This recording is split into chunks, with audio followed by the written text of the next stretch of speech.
Hello and welcome back to my channel. আজ হচ্ছে উল্টো রথ, আর আমার বন্ধুর সাথে আজ আমি চলেছি একটা স্পেশাল জায়গায়। প্রথমেই রথ দর্শন করে নিলাম, বাকিটা আমার বন্ধুর থেকে শোনো। কলকাতার মধ্যেই আজ আমরা চলে এসেছি একটি গুপ্তপীঠে, যেখানে তন্ত্র সাধনার মতে দেবীর আরাধনা করা হয়।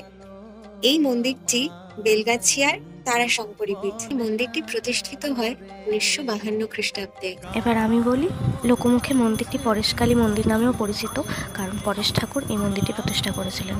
তাই মন্দিরে ঢুকতেই তোমরা সবার আগে দেখতে পাবে পরেশ ঠাকুরের মূর্তি, আর তার ঠিক অপোজিটে একটা ছোট্ট হনুমান মন্দির, আর একতলাতেই আছে আমাদের মায়ের মন্দির। মা এখানে 3টি রূপে পূজিতা হন, আর মায়ের পুজোর নির্দিষ্ট কিছু নিয়ম আছে। প্রতিদিন এখানে বেনারস থেকে মণিকর্ণিকা ঘাটের আধপোড়া কাঠ চালানো হয়, আর নিত্য ভস্য আরতি করা হয়। ভারতবর্ষের কেবল 2টি মন্দিরেই নবমন্দির আসন আছে, যার মধ্যে এটি একটি। মন্দিরের দেয়ালে আরও কিছু মায়ের মূর্তি করা আছে, আর উপরে 2তলায় আছে যশোমাধব। আমরা যখন গেছি তখন সবে রথ এসছে, আর যশোমাধবকে 2তলায় তোলা হচ্ছিল, তাই ভিডিও ক্লিপটা ভালো করে নিতে পারিনি। আর 3তলায় আছেন কাল ভৈরব বা মহাকাল। আমরা যে সময়টা গেছি সে সময় বাবার আরতি হচ্ছিল, আর এটা সত্যি গায়ে কাটা দেওয়ার মতো একটা মুহূর্ত ছিল।